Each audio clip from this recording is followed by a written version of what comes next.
what you could call a collector of bootleg Pokemon games. Pokemon Diamond and Jade, Chaos Black, etc. It's amazing the frequency with which you can find them at pawn shops, Goodwill, flea markets and such. They're generally fun, even if they are unplayable, which they often are. The mistranslations and poor quality make them unintentionally humorous. I've been able to find most of the ones that I've played online, but there's one that I haven't seen any mention of. I bought it at a flea market about 5 years ago.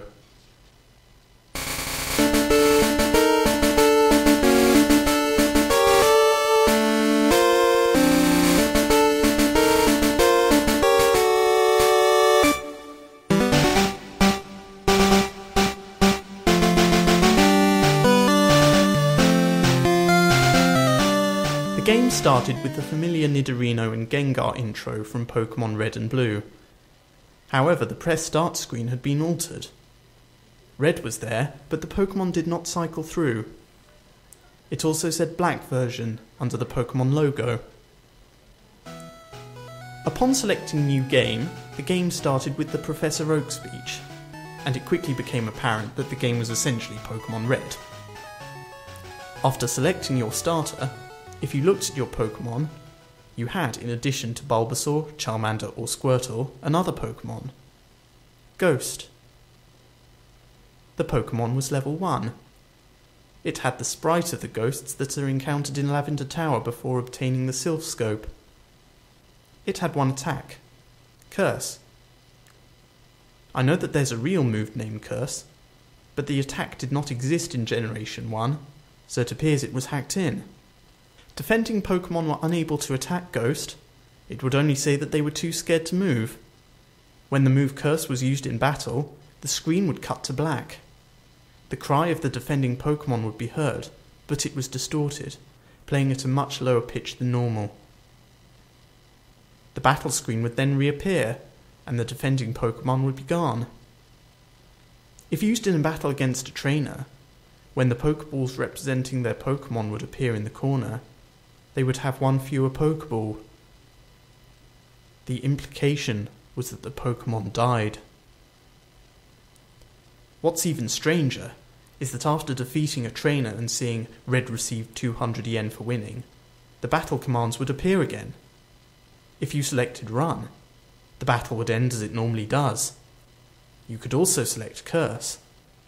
If you did, upon returning to the overworld, the trainer's sprite would be gone.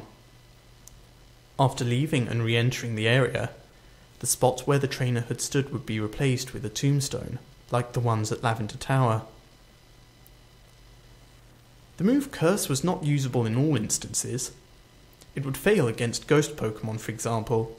It would also fail if it was used against trainers that you would have to face again, such as your rival or Giovanni. It was usable in your final battle against them, however.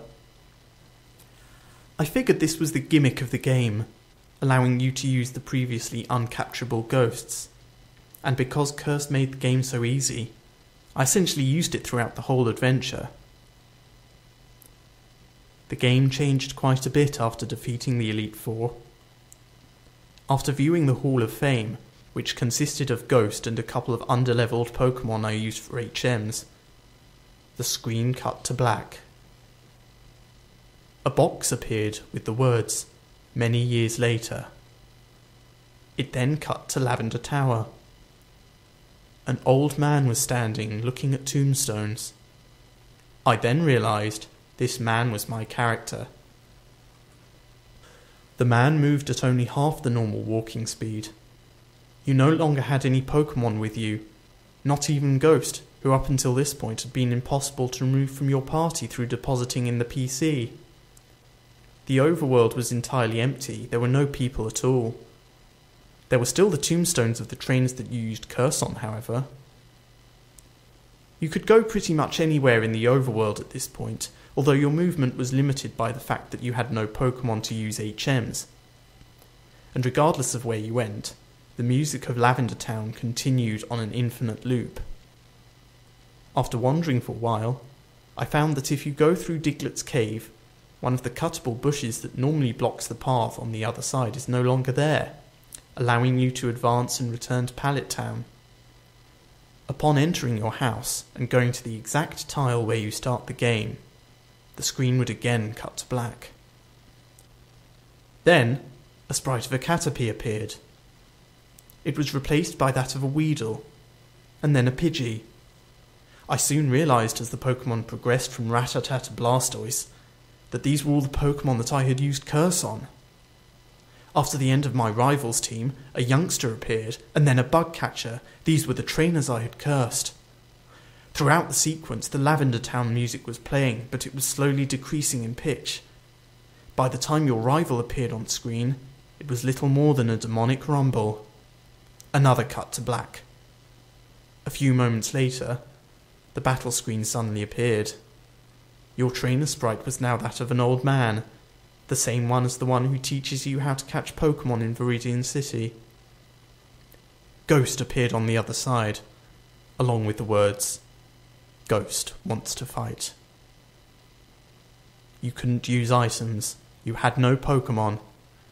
If you tried to run, you couldn't escape. The only option was fight. Using fight would immediately cause you to use struggle, which didn't affect Ghost but did chip off a bit of your own HP. When it was Ghost's turn to attack, it would simply say nothing. Eventually, when your HP reached a critical point, Ghost would finally use Curse. The screen cut to black a final time.